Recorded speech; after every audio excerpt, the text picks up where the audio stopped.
이에 대해서 법원은 채무자가 주차관리업체가 이런 손해배상 청구권이 있다라고 주장한 것에 대해서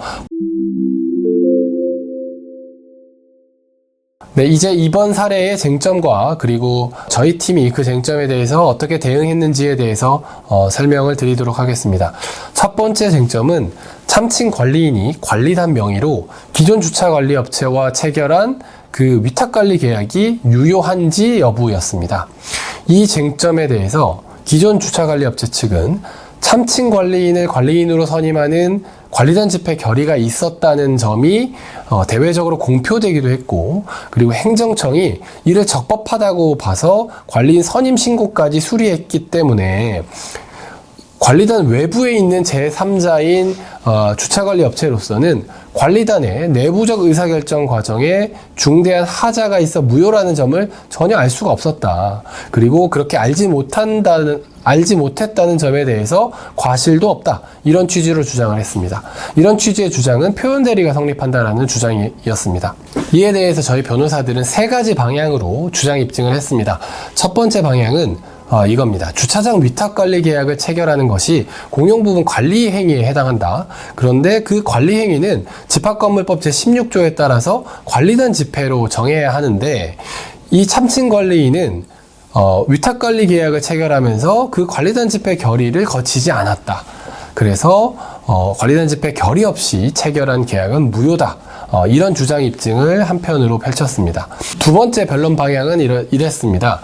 집합건물법은 강행규정으로서 강행규정을 위반한 경우에는 계약 상대방인 주차관리업체가 이를 인지하지 못했다고 하더라도 계약의 효력을 인정할 수는 없다. 왜냐하면 강행규정이니까요. 이게 두 번째 변론 방향이었고요. 네, 세 번째 변론 방향은 이랬습니다. 주차관리업체는 그렇게 계약 체결 과정에서 관리단 집회 결의가 흠결된 점에 대해서 자신들은 알 수가 없었고 과실이 없다. 즉 과실이 없다라는 취지의 주장을 굉장히 강조를 했었는데요. 이 부분에 대해서 저희 변호사들은 강행 규정을 지키지 않았다라는 점을 제대로 체크를 했었어야 되는 건데, 특히나 주차관리업체는 나름의 이런 영업을 하면서 집합건물법에 대한 전문가라고 볼 수도 있는데, 그런 집합건물법을 준수하지 못한 채 관리단이 계약 체결했다는 점에 대해서 체크하지 않았다라고 하는 것은 충분히 과실이 있다고 보아야 한다. 이런 취지의 변론도 함께 했습니다. 그리고 두 번째 쟁점은 설사 주차장 위탁관리 계약이 무효라고 하더라도 관리단이 관리업체의 동의 없이 그리고 법원의 집행 절차를 통하지 않고 주차장 관제 설비를 직접 철거한 것은 불법 행위에 해당되는 것은 아닌지, 이 부분이 두 번째 쟁점이었습니다. 이에 대해서 기존 주차관리업체는 주차 관제 장비를 해체시키는 것만으로도 그 장비의 효용을 해하는 것이니까 손괴에 해당해서 불법행위 손해배상 책임이 인정된다고 주장했습니다. 그리고 여기에 대해서 저희 변호사들은 이렇게 반박을 했는데요. 첫 번째, 관리단은 설치된 주차 관제 장비를 해체하여 고스란히 보관하고 있고 언제든 다시 설치해서 사용할 수 있는 상태이기 때문에 이를 불법행위라고 볼 수 없다. 라고 반박을 했고요. 두 번째로는 기존 주차관리업체는 주차 관제 장비를 해체하여 철거해갈 의무가 있음에도 불구하고 이를 아무런 근거도 없이 거부하면서 계속해서 불법적 주차비 징수를 이어가고 있었다. 이런 점을 또 강조를 했습니다.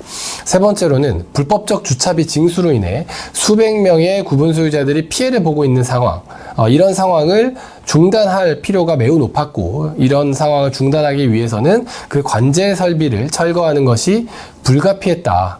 이런 점을 적극적으로 주장 입증했습니다. 법원 판단을 함께 보도록 하겠습니다. 먼저 기존 주차관리업체는 손해배상 청구권이 있다라고 주장을 하면서 어떤 손해배상 청구권이 있는지에 대해서 이렇게 설명을 했는데요. 채무자가 위법하게, 그러니까 채무자는 관리단입니다.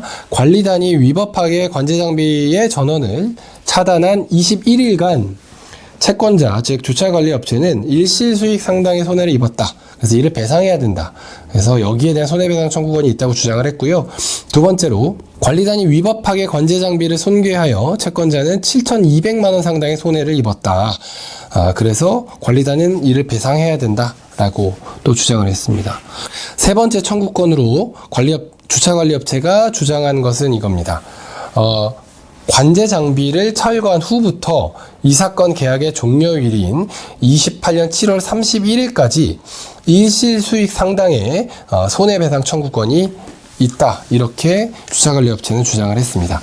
이 세 가지 청구권을 모두 합치면 약 2억 원 정도에 육박했는데요. 이에 대해서 법원은 채무자가 주차관리업체가 이런 손해배상 청구권이 있다라고 주장한 것에 대해서 법원은 이런 판시를 하면서 그런 손해배상 청구권이 인정되지 않는다라고 보았습니다. 이 사건 주차장은 집합건물법이 정하는 공용 부분에 해당하는데 그 공용 부분 관리에 관하여는 규약에 달리 정함이 없는 한 관리단 집회에 결의가 있어야 한다라는 것을 전제로 이 사건 계약에 관해서 관리단의 집회 결의가 있었다는 점이 소명되지 않는다. 즉 관리단 집회 결의가 없었기 때문에 그 계약의 효력이 없다. 그래서 이 사건 계약, 주차장 위탁관리 계약이 유효함을 전제로 하는 첫 번째 손해배상 청구권, 세 번째 손해배상 청구권에 관한 주장은 이유가 없다. 이렇게 판단을 했고요. 한편 관리단이 주차관리업체가 설치한 관제장비를 철거한 것은 사실이나 그 시설은 이 사건 계약에 따른 것인데 그 계약이 효력이 인정이 안 된다는 점, 그리고 두 번째로는 관제장비를 그대로 둘 경우 이 사건 주차장의 주체관리에 상당한 지장을 초래한다. 라는 점. 세 번째, 현재 철거된 장비는 채무자가 관리단이 보관하고 있는데 다시 사용할 수 없을 정도로 손괴된 것이 아니다. 이런 세 가지 근거를 토대로 두 번째 손해배상 청구권은 인정되지 않는다라고 판단을 했습니다. 네, 재판부의 판단을 요약하면 이렇습니다. 강행규정인 집합건물법 16조가 주차장과 같은 공용 부분에 관한 위탁관리 계약을 체결하는 것은 관리단 집회 결의를 거쳐야 한다. 이렇게 규정하고 있는 이상 이를 거치지 않고 체결한 계약은 효력을 인정할 수 없다. 이렇게 판단을 한 것입니다. 그리고 이런 판단은 결과적으로 주차관리업체가 주장한 표현대리 주장을 기각한 것입니다. 재판부는 관리단이 주차관리업체 동의 없이 관제장비를 철거한 것과 관련해서는 저희 이현주 변호사팀이 제기한 주장들을 모두 수용해서 불법행위 책임이 성립하지 않는다라고 판단했는데요. 즉, 첫 번째, 참칭관리인과 체결한 위탁관리 계약이 무효라는 점. 두 번째로는 관제장비를 그대로 두면 주차관리 업무에 심각한 지장이 초래된다는 점.